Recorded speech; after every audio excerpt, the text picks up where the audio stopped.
안녕하세요. 11월 3일 수요일입니다. 오늘은 사사기 1장 22절부터 36절입니다. 제가 읽겠습니다. 요셉 가문도 베델을 치러 올라가니 여호와께서 그와 함께 하시니라. 요셉 가문이 베델을 정탐하게 하였는데 그 성읍의 본 이름은 루스라. 정탐꾼들이 그 성읍에서 한 사람이 나오는 것을 보고 그에게 이르되 청하노니 이 성읍의 입구를 우리에게 보이라. 그리하면 우리가 내게 선대하리라 하매 그 사람이 성읍의 입구를 가리킨지라. 이에 그들이 칼날로 그 성읍을 쳤으되 오직 그 사람과 그의 가족을 놓아보내매 그 사람이 햇사람들의 땅에 가서 성읍을 건축하고 그것의 이름을 루스라 하였더니 오늘까지 그곳의 이름이 되니라. 므낫세가 베스안과 그에 딸린 마을들의 주민과 다낙과 그에 딸린 마을들의 주민과 돌과 그에 딸린 마을들의 주민과 이블로암과 그에 딸린 마을들의 주민과 무기또와 그에 딸린 마을들의 주민들을 쫓아내지 못하매 가나안 족속이 결심하고 그 땅에 거주하였더니 이스라엘이 강성한 후에야 가나안 족속에게 노역을 시켰고 다 쫓아내지 아니하였더라.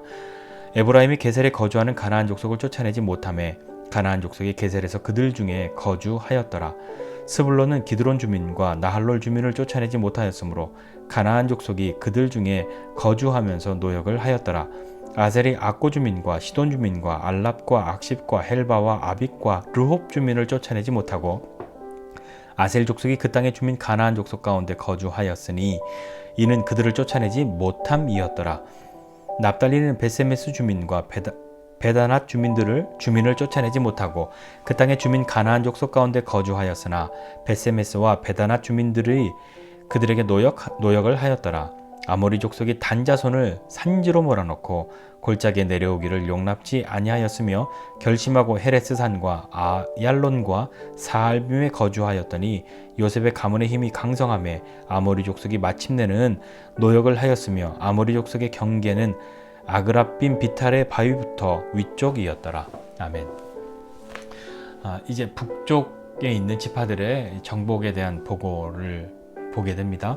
오늘 나오는 지파를 보니까 요셉, 스불론, 아셀, 납달리, 단 이렇게 나오는데요.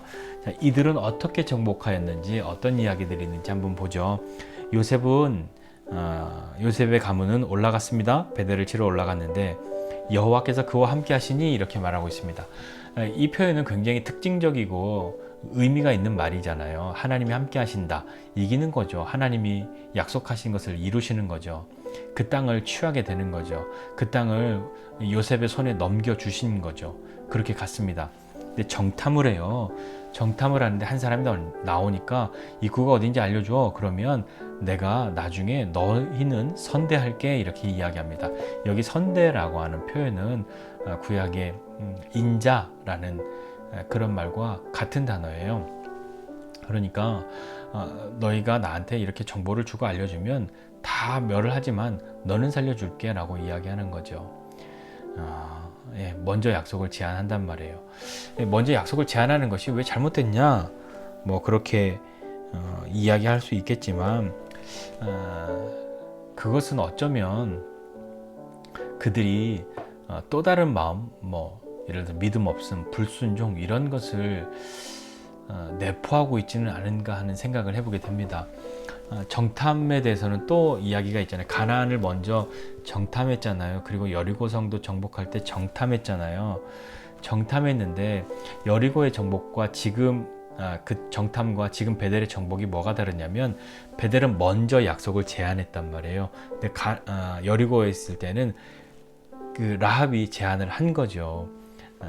근데 상황도 라합이 제안을 했을 때는 그 정탐 간 사람들이 굉장히 위기에 몰렸을 때인데도 불구하고 그렇게 언약을 맺기를 이야기하는데 오늘 요셉은 먼저 그들이 언약을 맺어버린단 말입니다. 그래서 어떻게 되냐면 나중에 결국 그 약속대로 그들을 살려주죠. 근데 그들이 해쪽 속의 땅에 가서 성읍을 건축하고 삽니다. 그런데 그 땅의 이름을, 그 성읍의 이름을 뭐라고 하냐면 루스라고 하는 거죠. 요셉이 정복한 그 성읍이요. 원래 그 땅이요. 그 베델이요. 그대로 옮겨가 있는 거죠. 다 진멸하고 취했다고 생각하는데 그렇지 못한 듯한 그런 이미지를 주지 않습니까? 뭐 그것뿐만이겠습니까? 그 뒤를 한번 보죠. 요셉 지파였던 므낫세와 에브라임입니다. 그들은 다 쫓아내지 못했어요. 다 멸하지 못했습니다. 진멸하지 못했어요. 그러면서 어떤 일이 벌어졌냐면 므낫세도 그렇고 에브라임도 그렇고 다 못 쫓아냈는데 므낫세는 가나안 족속들이 결심하고 그 땅에 거주하였다 이렇게 이야기합니다. 뭔가 그 가나안 족속들이 쫓아내지 못한 그 가나안 족속들이 뭔가 결심하고 그 땅에 살고 있는 거죠. 그 결심이 뭐였을까요? 난 안 나가. 그거였는지, 죽어도 못 나가. 난 너랑 싸울 거야. 그거였는지, 뭔지 알 수 없지만 그들이 무엇인가 결심하고 그 땅에 삽니다. 나중에서야 그 이스라엘이 힘이 강해지고 난 다음에서야 그 살고 있는 가나안 족속들에게 노역을 시켰다 이렇게 이야기하는 거죠. 노예로 삼았다고요. 에브라임은 또 역시 쫓아내지 못한 그 가나안 족속들이 그들 중에 살게 되었습니다. 다음 스불론은 어떻습니까? 스불론도 쫓아내지 못했어요. 가나안 족속이 그들 가운데 그 스불론 가운데 살면서 노역을 합니다. 아셀은요 또 못 쫓아냈어요. 그런데 아셀이 그 땅의 주민 가나안 족속 가운데 거주하였다 이렇게 이야기합니다. 그 앞에는 가나안 족속들이 뭐 아셀이든 스불론에게 그렇게 살았다 이야기하는데 아셀은 가나안 족속 가운데 살았다 이렇게 이야기. 뭔가 좀 뉘앙스가 다르죠. 아셀이 이렇게 있는데 가나안 족속들이 사는 것과 스불론이 이렇게 있는데 가나안 족속이 살고 있다 이야기하는데 아셀은요 가나안 족속들이 살고 있는 그곳 가운데 들어가 살고 있다 이렇게 표현하고 있어요. 뭔가 굉장히 뉘앙스가 다르지 않습니까? 그 다음에 납달리는요 납달리도 못 쫓아냈어요. 그러면서 가나안 족속 가운데 거주하면서 그들이 가나안 족속 가운데 거주했는데 그런데도 불구하고 가나안 족속이 그들에게 노역을 하였다 이렇게 얘기해요. 이것도 약간은 뉘앙스가 다르잖아요. 마지막에 단지파요. 단자손은 주어가 단자손이 아니에요. 이건 정말 충격적인데요. 아모리 족속이에요. 이 가나안 족속이 주어예요. 이 아모리 족속이 단자손을 산지로 몰아넣고 골짜기로 내려오지 못하게 해버렸다 이렇게 얘기한 거예요. 골짜기에서 내려오기를 용납지 아니하였다. 뭔가 굉장히 이 아모리 족속이 더 힘이 세 보이지 않습니까? 그래서 결심하고 그들도 거기서 살고 있는데 이 아모리 족속이요. 단자손은 작긴 했지만 이 아모리 족속의 힘에 눌려가지고요. 산지에서 꼭대기에서 내려오지 못하고 있는 거예요. 요셉의 힘이 강해져서 아모리 족속을 굴복시키고 이 아모리 족속도 노역을 하게 됩니다. 자, 오늘 이 북쪽의 지파들의 정복을 보면서 무엇을 생각해 볼 수 있냐면 요셉 지파는 하나님이 함께 하셨음에도 불구하고 온전히 쫓아내지 못하였고 나머지 지파 스불론, 아셀, 납달리, 단 이야기할 때는요 여호와가 함께 하셨다는 말조차도 없습니다. 좀 이상하지 않나요? 요셉은 하나님이 함께 하셨는데도 불구하고 다 쫓아내지 못하였고요. 나머지 지파들은 하나님이 함께 하셨다는 말이 없습니다. 하나님이 힘이 없어서 하나님이 무서워서 그들과 함께 하지 않았을까요? 네, 그렇다기보다는 요셉의 온전한 순종을 하지 못했던 요셉이 온전하게 취하지 못하였고 나머지 지파들은 무엇인가 하나님께 불순종하는 것이 있기 때문에 하나님이 함께 하실 수 없는 그런 모양은 아니었을까요? 하나님이 니네는 가능성이 없다. 요셉까지 하는 거 봤는데 안 되겠어. 니네끼리 해. 이렇게 하고 떠나신 것이 아니라 어쩌면 다른 지파들은 하나님께 순종하는 것을 조금 이렇게 머뭇거리면서 하나님이 개입하실 수 있는 그 자리를 일부러 혹은 의도적으로 드리지 않은 것은 아닐까 하는 생각을 해보게 됩니다. 무엇 때문에 그러냐면요, 이 노역이라는 표현이 나왔기 때문이에요. 가나안 족속들을 진멸하고 쫓아내야 하는데요, 안 쫓아냈거든요. 여기에 쫓아내지 못했다라고 되어 있지만 쫓아내지 않았다라는 표현도 되는 거예요. 쫓아내지 못했다라는 이 표현이 쫓아내지 않았다라는 단어 크게 다르지 않아요. 같은 그 이렇게 번역해도 그렇게 번역해도 틀리지 않단 말이에요. 쫓아내지 않았다는 거는 뭐예요? 쫓아낼 수 있는데 안 쫓아낸 거잖아요. 왜요? 하나님은 다 쫓아내라고 말씀하셨는데 왜 안 쫓아냈을까요? 노역을 시키려고요. 노예로 삼으려고요. 네, 그런 생각이 좀 듭니다. 그러니까 하나님께 순종해야 하는데 하나님께 순종하는 것을 머뭇거리게 하고 순종을 방해하는 것, 이 이스라엘 북쪽을 정복해야 하는 이 지파들에게 그것이 무엇이었을까?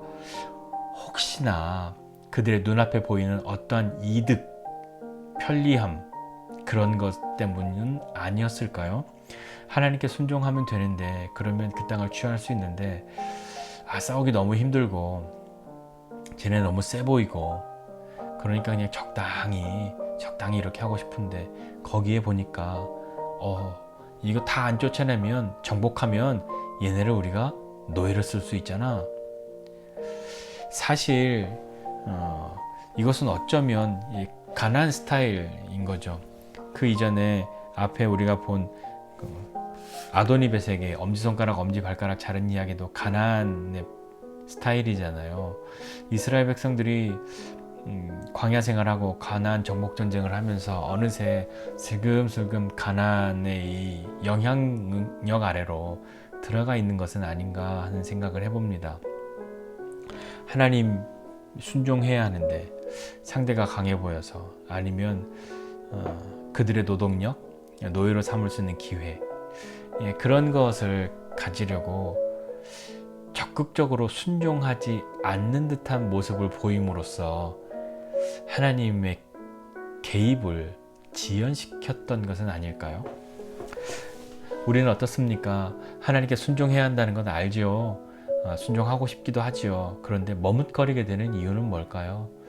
그걸 믿음이 없어서라는 것으로 에둘러서 그냥 표현하기엔 정직하지 않을 때가 있지 않습니까?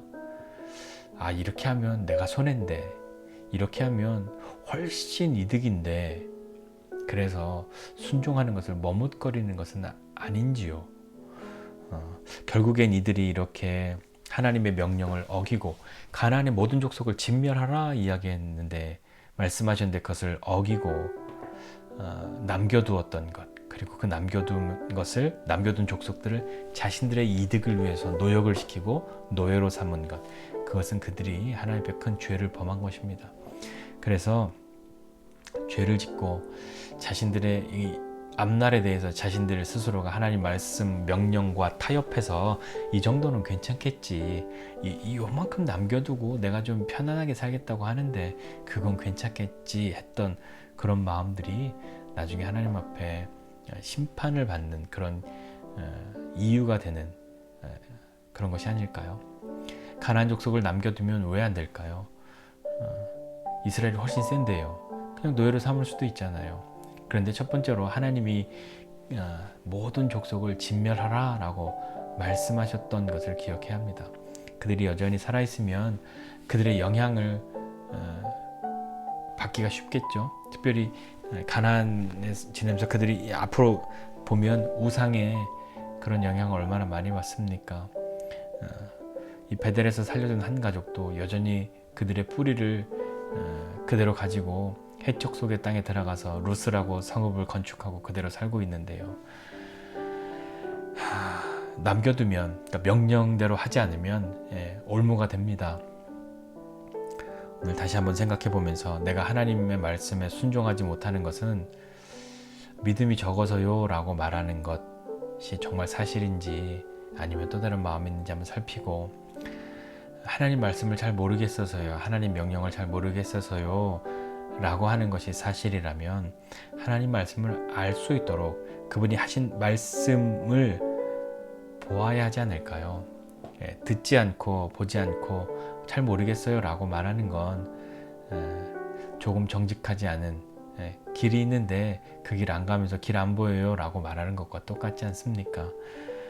혹여 우리가 하나님 앞에 순종하는 데 있어서 내 눈에 보이는 당장의 이득이나 편리함 때문에 하나님께 의도적으로 순종하지 않는, 불순종을 택하는 그런 어리석음이 우리에게는 없었으면 합니다.